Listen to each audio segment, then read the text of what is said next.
Nous allons parler de la plateforme Ellie, qui est une plateforme qui propose pour les seniors de manière adaptée, personnalisée, des activités adaptées pour rester en forme. Et nous allons parler avec notre invité qui connaît bien le sujet, puisqu'il est le fondateur de cette plateforme. Andrea, à vous. Bonjour Andrea. Bonjour Frédéric, merci beaucoup pour cette nouvelle invitation. Peut-être te présenter rapidement, puis présenter Ellie.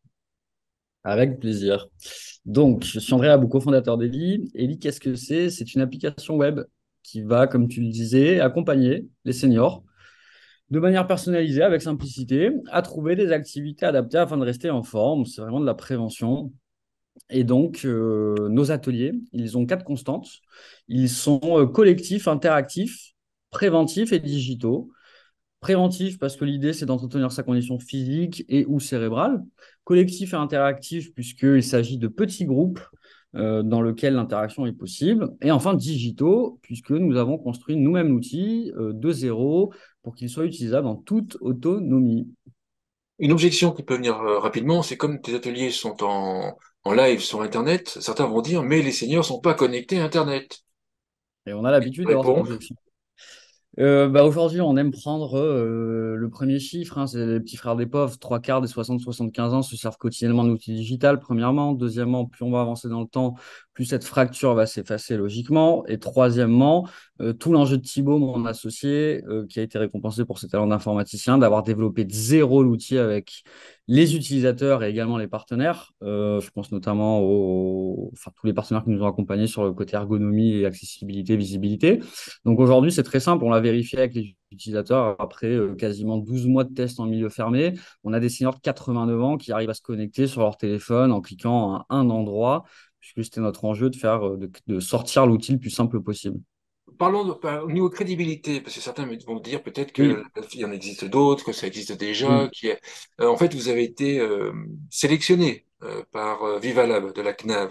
Peut-être expliquer ce que c'est que Viva Lab, et après moi j'expliquerai en quoi c'est important d'être sélectionné par Viva Lab.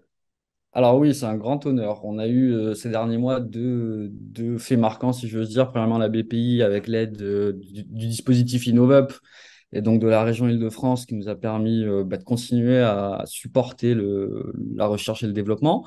Et aussi, donc en parallèle, l'intégration du VivaLab, qui est un dispositif porté notamment par les centrales Carco ou la CNAV et qui va venir promouvoir les solutions qui œuvrent au maintien de l'autonomie.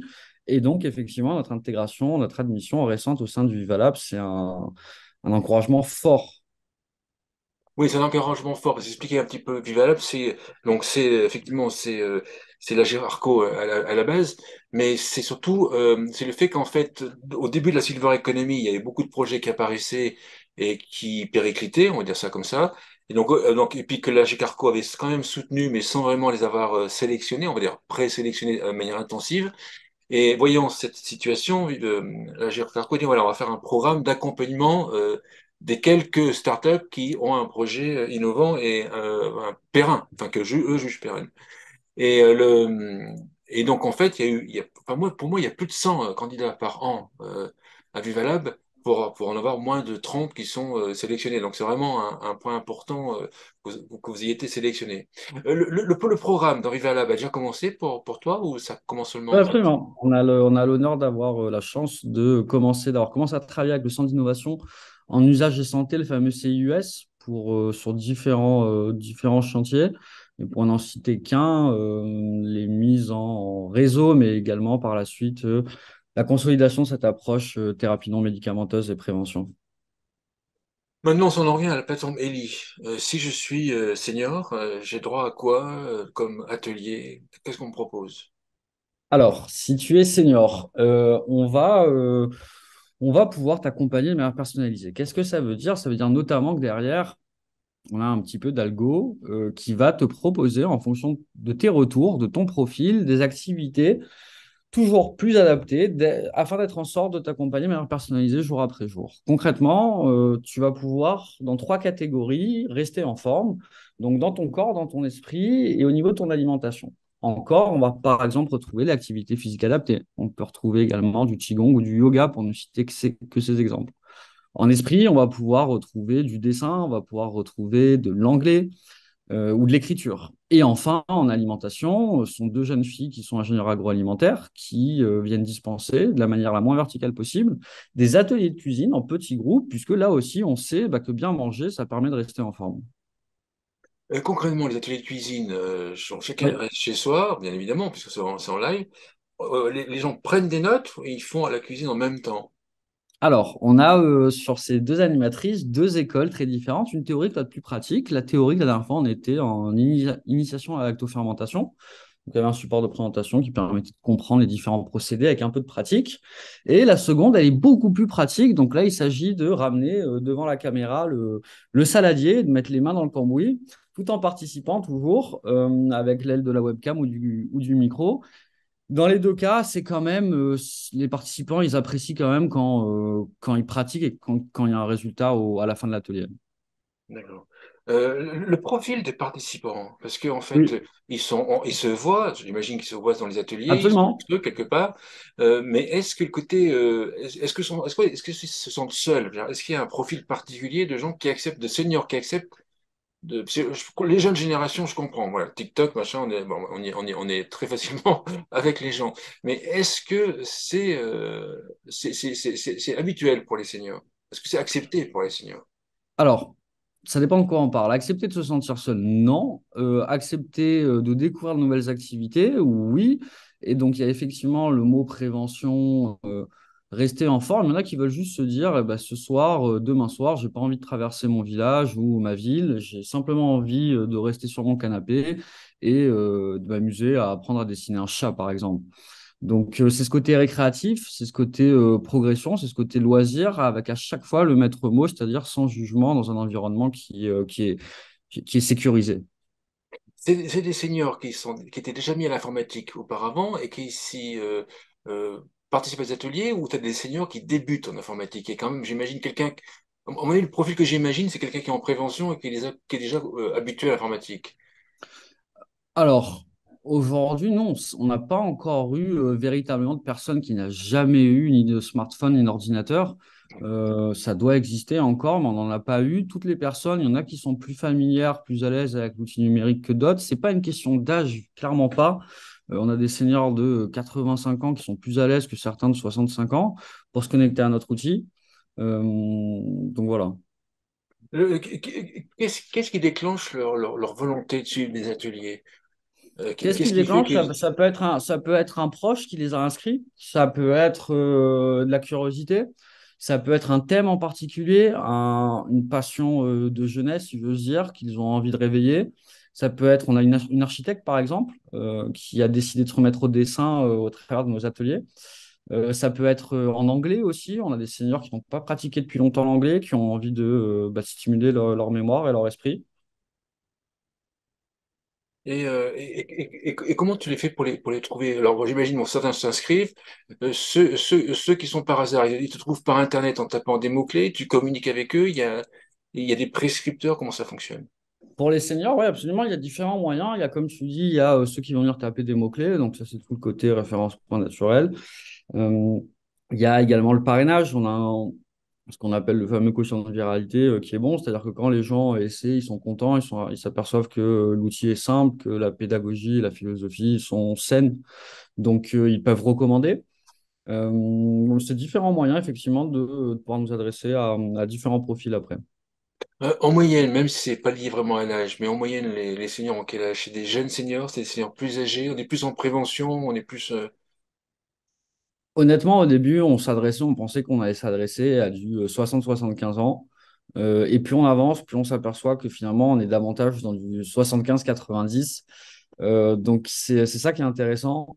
Ce qu'il y a, une fois encore, ce que je disais avant, c'est que cette nouvelle tranche d'âge, c'est pas forcément la plus éloignée du numérique aussi. Donc là, c'est une seconde surprise pour nous, un second constat. Donc, est-ce que ça va être, une fois encore, l'ennui, parce qu'on ne parle pas d'isolement? Est-ce que ça va être la situation dans un territoire reculé ou un problème de mobilité? Euh, c'est pas toujours évident de définir comment les gens arrivent jusqu'à nous, parce qu'une fois encore, le persona aujourd'hui n'est pas forcément le persona qu'on avait dessiné au tout début.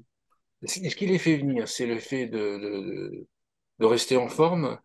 physique ou c'est de la convivialité de l'atelier? Je dirais que c'est plutôt ça, effectivement. C'est plutôt le fait de retrouver, d'être dans un endroit qui est, une fois encore, qui est sans jugement, qui n'est jamais stigmatisant, qui est animé avec bienveillance, et de progresser sur différents sujets. Donc, c'est plus effectivement un sujet de convivialité que de maintien d'autonomie à proprement parler, qui est un discours qui serait plutôt institutionnel. Surtout que je dis ça parce qu'en fait, on a encore pas mal de monde, enfin, nous tous, on a quand même du mal à mettre les gens dans un cursus de prévention ou les initier à la prévention. Exactement, on sait bien, la prévention, c'est difficile à vendre. Donc, on va plutôt parler côté aspect récréatif, que prévention. Les ateliers, les thématiques qui sont les plus Ouais. demandées. Tout va dépendre de la qualité de nos animateurs, animatrices. Il faut savoir ils et elles sont triés sur le volet. D'un point de vue, une fois encore, pas seulement compétences, on est extrêmement vigilant sur tout ce qui est diplôme. Je prends l'exemple de l'activité physique adaptée où sont des professionnels enseignants en APA qui ont fait généralement vieillissement handicap en troisième année. Mais au-delà de cet aspect juridique et assurantiel, c'est vraiment la philosophie, l'état d'esprit.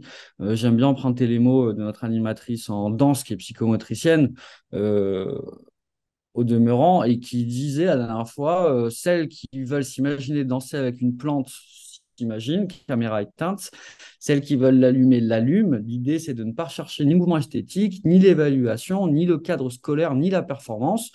Vous venez, comme on dirait ailleurs, comme vous êtes. Et c'est comme ça qu'au bout de 40 minutes, on a vu des seniors allumer leur caméra. C'est vraiment cet état d'esprit-là qu'on retrouve au travers des différents ateliers. Justement, dans les ateliers, vous avez fait comment au tout début ou même maintenant pour choisir les thématiques? Il a bien fallu initier les thématiques. Donc, je comprends l'axe de rester en forme, ça, je comprends. Mais ce qu'on décide, si c'est du tai chi, si c'est du yoga, comment est-ce que vous faites la décision? Comment on fait ça? En fait, on va donner la parole aux utilisateurs. C'est ce qu'on a fait. On a testé beaucoup de choses en milieu fermé. Moi, à titre personnel, je pensais qu'il y avait quelque chose à faire en art-thérapie. Pour te donner un exemple très concret, il y a beaucoup d'art-thérapeutes, il y a à boire et à manger. Donc, on a testé différentes approches, que ce soit le journal créatif, la méthode qui travaille sur la mémoire notamment, qui vient du Canada. On a testé différentes approches. Et au final, on s'est aperçu sur cette activité-là qu'il y avait peut-être un manque de cohérence avec le reste du catalogue. On s'adressait peut-être pas aux mêmes personas. Donc, c'est les seniors à la fin du jour chez nous qui ont décidé, et de l'ergonomie, de la forme, de l'accessibilité, de la taille des boutons, mais également du fond, de la qualité de l'animateur, de la thématique, de la suite du programme, de la pédagogie, de l'interaction. C'est vraiment eux qui ont eu le maître mot et qui continuent de l'avoir chez nous. Dernière partie que je voulais aborder avec toi, c'est faire connaître, en fait, pour trouver des utilisateurs. Est-ce que tu cherches des partenaires et quel type de partenaire tu pourrais rechercher ou avec quel type de partenaire tu travailles?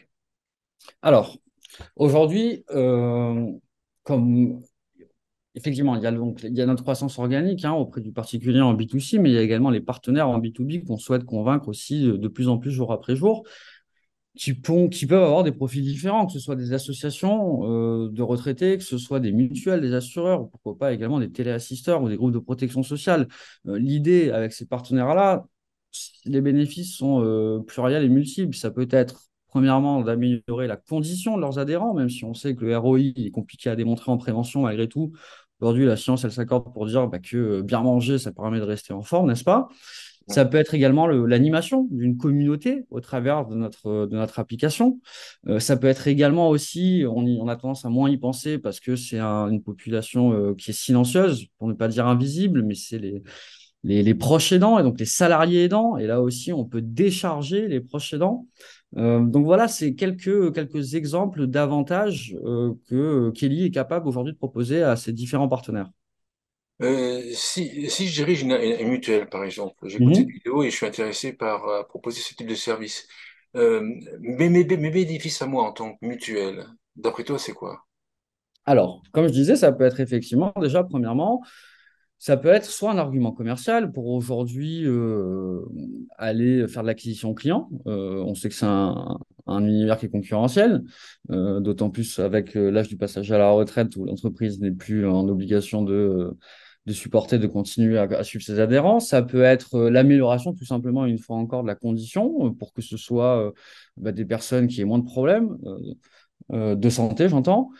Ça peut être aussi, comme je le disais, la gestion de communauté, l'animation de communauté, puisqu'aujourd'hui, on est capable, au travers de notre site, de pouvoir proposer un certain type d'activité uniquement à certaines personnes qui appartiennent à une institution en particulier. Voilà quelques exemples aujourd'hui qu'une institution comme une mutuelle peut, quelques bénéfices qu'elle peut venir chercher au travers des livres. Une conclusion pour l'émission ou un point que tu voulais rajouter? Déjà, merci beaucoup pour cette interview. Aujourd'hui, on est friand, si j'ose dire, de travailler en intelligence avec différents partenaires de l'écosystème. On a enfoncé beaucoup de portes. La nôtre est toujours ouverte pour identifier de nouvelles synergies dans un marché qui est très grand, où il y a beaucoup de choses à faire. Et donc, l'idée, c'est de faire ça en intelligence avec différents partenaires qui pourraient penser qu'il y a quelque chose à faire. En tout cas, on est très ouvert pour se poser les questions ensemble. Super, merci André Larapo. Je rappelle que tu es le Merci beaucoup, fondateur Frédéric. de la plateforme Eli. Merci beaucoup. Merci à toi.